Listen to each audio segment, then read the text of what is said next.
C'est la chose que j'entends le plus souvent. Mais j'ai pas besoin de devenir riche. Mec, tu ne sais même pas de quoi tu parles. Tu as besoin de devenir riche. Les gens pauvres sont égoïstes.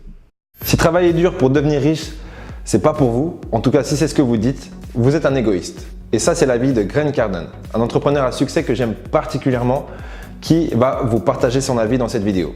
Et à la fin de la vidéo, je vais répondre à une question de Romain. Il m'a posé la question suivante. Quel conseil auriez-vous pour développer l'autodiscipline ?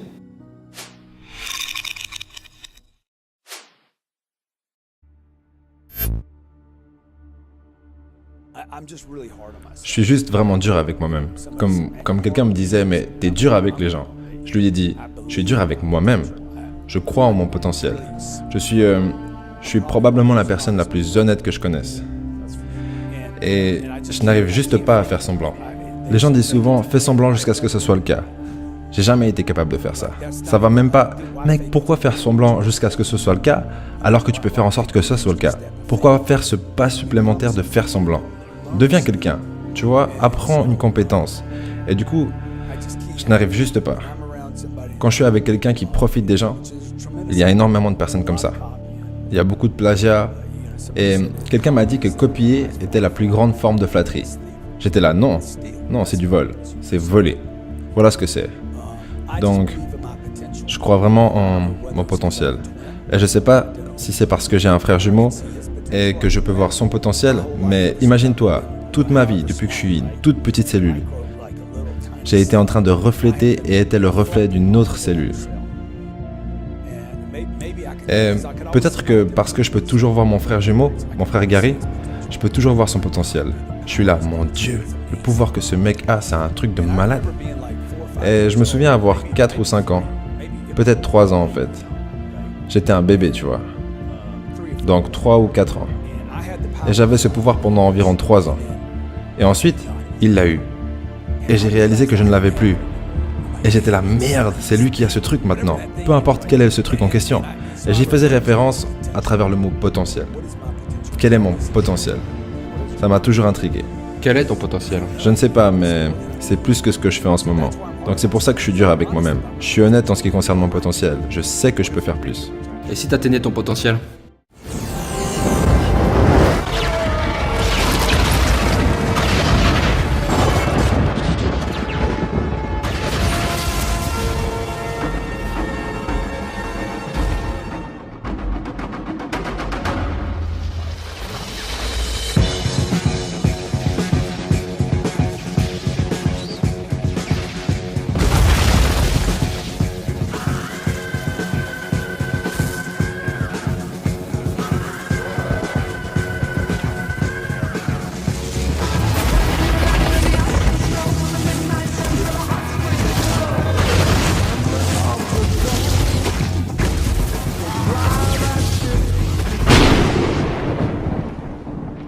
Dirais-tu, eh bien, je pense que je peux faire plus. Probablement. Je pense que c'est ce côté génie spirituel de ce pouvoir incompréhensible et indescriptible de cet univers.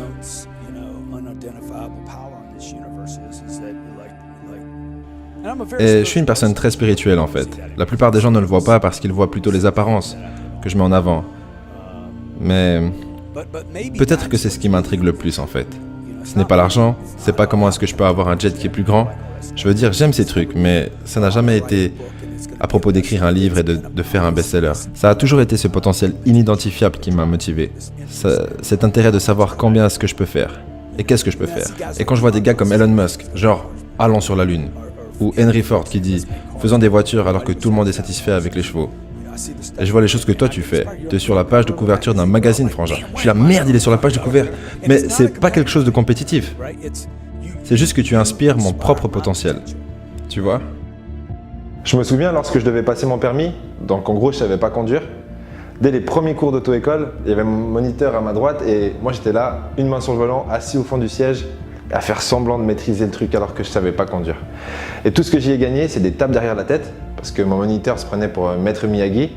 Et bien sûr, j'ai loupé mon permis. Donc j'ai perdu du temps. Tout ça pour faire semblant et agir comme si je savais conduire alors que je ne savais pas conduire. Heureusement, ça date un peu. Mais par contre, il y a plein d'entrepreneurs qui ont ce comportement en ce qui concerne l'entrepreneuriat. Ils veulent être dans une pièce qui les inspire avec l'ordinateur dernier cri pour être le plus rapide possible, alors qu'ils perdent leur temps dès qu'ils ne sont pas derrière leur ordinateur, même sur leur ordinateur, peu importe. L'idée, c'est pas d'être dans les apparences. Elon Musk, il a lancé sa première société avant de lancer PayPal dans une petite pièce toute pourrie. Et autant vous dire qu'il s'en est bien sorti, malgré les apparences. Sans les apparences plutôt. Et du coup, n'essayez pas d'être fantaisiste avant d'être réellement fantaisiste. Je veux gagner beaucoup d'argent. Et c'est un point sur lequel je fais un travail décent, qu'on soit clair. Chaque fois que je te vois, je suis là. Comment est-ce qu'on peut faire de l'argent? Fais-en de l'argent, mec. Tu vois. Et la raison pour laquelle j'adore faire de l'argent, c'est parce que plus j'en fais, plus je réalise que ça dérange les gens. Ouais, carrément. Ça dérange les gens. Plus jeune, d'ailleurs, je crois que c'était pareil pour toi. Les gens Mec, n'aimaient pas n'en en parle parler. surtout pas. On n'avait pas beaucoup d'argent et genre c'était un sujet un peu tabou. Qui aurait parlé de ses revenus à l'époque? Mec, c'est tabou. Et tu pourrais... Et les personnes qui ne veulent absolument pas en parler et qui disent « Ne dis à personne combien tu gagnes. Ne dis à personne combien tu as payé pour la maison. Ne dis rien à personne. » Moi, je suis là, mais regarde un peu autour de toi. Je crois que vous avez des problèmes d'argent. Tous les gens qui donnent ces conseils n'ont pas d'argent. Ne parle pas de Dieu, ne parle pas d'argent, ne parle pas de politique, ne vends rien à tes amis, ne parle pas des étrangers. Et moi, je suis là, merde. Je ne peux parler de rien à personne, en fait. Et après, tu te demandes pourquoi les gens ne sont pas capables d'aller parler à quelqu'un. Et tu te demandes pourquoi les gens détestent vendre. Tu détestes vendre parce qu'on t'a dit, depuis que t'es gamin, de ne parler avec personne de quoi que ce soit. Toutes les informations ne sont pas égales. Certaines d'entre elles sont juste merdiques, et cette merde peut vous bloquer. Donc, je crois que ta question, c'était « Qu'est-ce que je ferais si je pouvais revenir en arrière ?» Bah, j'aimerais revenir avec les bonnes informations. Revenir avec les bonnes informations qui diraient « Deviens riche ». Qu'est-ce qui se passerait si c'était le plan d'attaque depuis le début? Va trouver un moyen de devenir super riche. Pour que tu puisses faire une grosse différence. Parce que tu ne pourras pas le faire sans argent. Elon Musk, il a cette option. Il a de l'influence et il a de l'argent. Et il a du courage. C'est une triple menace. Que dirais-tu aux gens qui ne veulent pas devenir autant riches? Ou qui ne veulent pas travailler autant dur? Vous avez les mauvaises informations. Vous êtes hypnotisé. Vous avez été mis sous méditation long terme. Vous êtes tombé sous le charme de « l'argent ne vous rendra pas heureux ».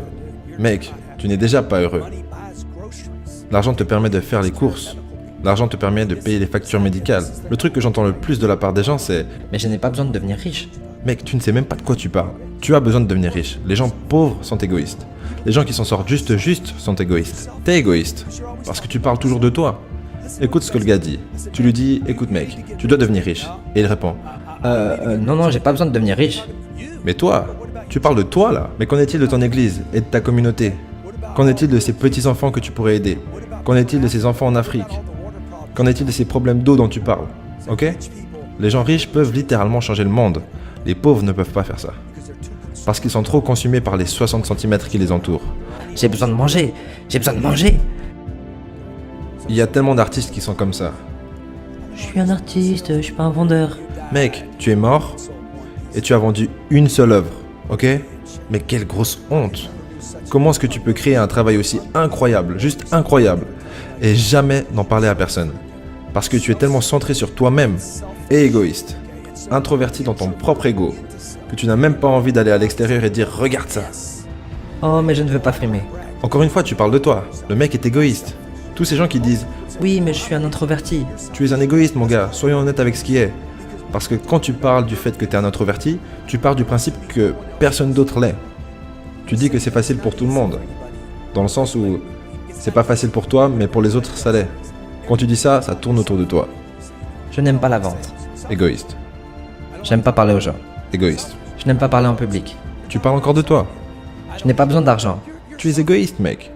Ton église, ta communauté, les enfants ont besoin d'argent, ok? Oui, mais c'est pas qui je suis.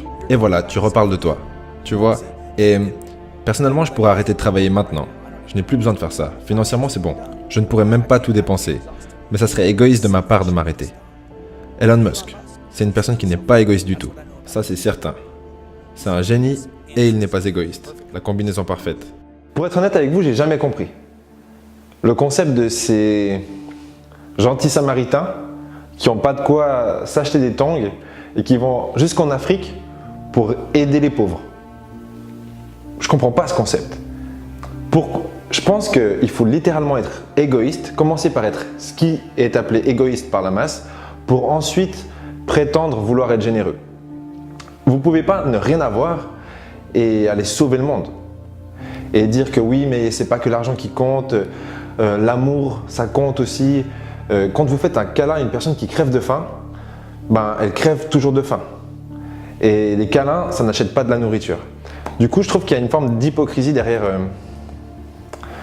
je dirais pas tous les Samaritains, les bons Samaritains. Il y a plein de gens qui font des choses bien sans forcément avoir énormément d'argent. Mais globalement, ceux qui ont un réel impact ont de l'argent et utilisent leur argent pour avoir un effet de levier pour faire encore plus de bien. J'ai appris un truc quand j'étais dans la file d'attente pour toucher le chômage, quand j'avais 23 ans. J'étais dans cette file d'attente et mon oncle m'a vu et me dit « Hey, mais qu'est-ce que tu fais là, mon petit ?» Je lui ai dit « Mais j'avais tellement honte.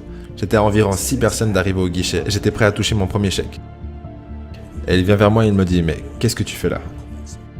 Mon oncle Vincent.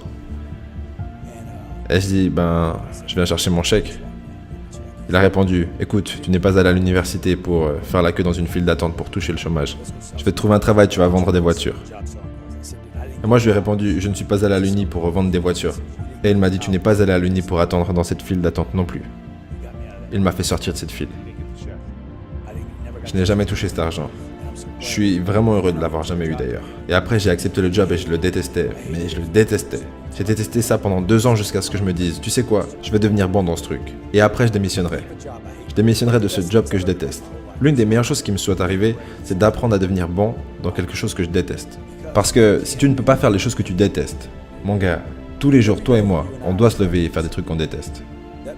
Toutes les personnes qui sont sur ton mur de School of Greatness, ce mur est plein de personnes qui, quand je les vois, je me demande combien de choses ils ont dû faire qu'ils n'aimaient pas pour en arriver là. Comme promis, je vais répondre maintenant à la question de Stellan Romain qui m'a demandé « Quel conseil auriez-vous pour développer l'autodiscipline ?» Et comment est-ce qu'il a pu me poser cette question? C'est très simple. Ce qu'il a fait, c'est qu'il a cliqué dans le lien qui se trouve dans la description pour télécharger le livre Motivation, kit de survie, tuer le confort, votre vie en dépend. Et ensuite, on était en fait en contact direct sur Messenger parce que le livre lui a envoyé sur Messenger. Et il en a profité pour me poser la question suivante, que je viens de vous lire. Quel conseil auriez-vous pour développer l'autodiscipline? Et je lui ai répondu en note vocale. Et d'ailleurs, j'essaie de répondre à toutes vos questions avec une note vocale. Et généralement, j'arrive à répondre à une vingtaine de personnes par jour. Donc, n'hésitez pas, téléchargez le livre si ça vous intéresse et posez-moi vos questions. Si la vidéo vous a plu, lâchez un petit pouce en l'air, peut-être un commentaire et on peut découvrir sans plus attendre la réponse que j'ai envoyée à Stellan Romain. D'ailleurs, merci à toi Romain pour cette question. Salut, c'est Sonny. Et pour répondre rapidement à cette question, je dirais qu'il y a 3 méthodes. 2 méthodes court terme qui ne sont pas les plus efficaces. La première, ce serait la méthode de la carotte. Donc, tu fais ce que tu fais et tu sais qu'en fin de journée, tu t'offres ça parce que tu as fait ce qu'il fallait faire. Ça te pousse à avoir la discipline de le faire. C'est pas ultime, mais ça peut fonctionner. Après, il y a la carotte inversée, donc ça, je t'explique pas ce que c'est, non, je plaisante, mais en gros, tu peux faire la même chose, ajouter des perspectives court terme, mais de punition si t'as pas fait ce que t'as fait, et tu peux te dire que tu seras pas satisfait de toi-même, tout simplement. Et la méthode qui marche le mieux, selon moi, c'est d'avoir une raison, un pourquoi, et il faudrait que cette raison te dépasse. Et au début, c'est pas très naturel parce que la culture qui nous entoure nous a entraîné, et le marketing en général, à être égoïste. Mais si tu arrives à développer une raison qui te dépasse, à force de répétition, tu y croiras. Et je pense que c'est la meilleure des motivations. Et du coup, quand tu as trouvé cette raison qui te dépasse et que tu l'as répétée pendant des jours, des semaines, etc., et que tu as vraiment l'impression du coup de faire ce que tu fais pour une cause, plus que pour toi-même, eh ben, le jour où tu te lèves et que, je sais pas, ton estime de toi est un peu moins élevée que d'habitude, eh ben, tu as toujours cette cause qui reste. Et c'est un point fixe en fin de compte. Et quand tu arrives à ce niveau-là, je parlais de motivation, mais toi tu m'as demandé comment est-ce que tu développes de la discipline. Mais en fait, tu n'auras plus vraiment besoin de discipline. Quand tu sais vraiment pourquoi tu fais ce que tu fais, eh ben, tu le fais. Voilà, j'espère que ça t'aidera. Bonne journée à toi.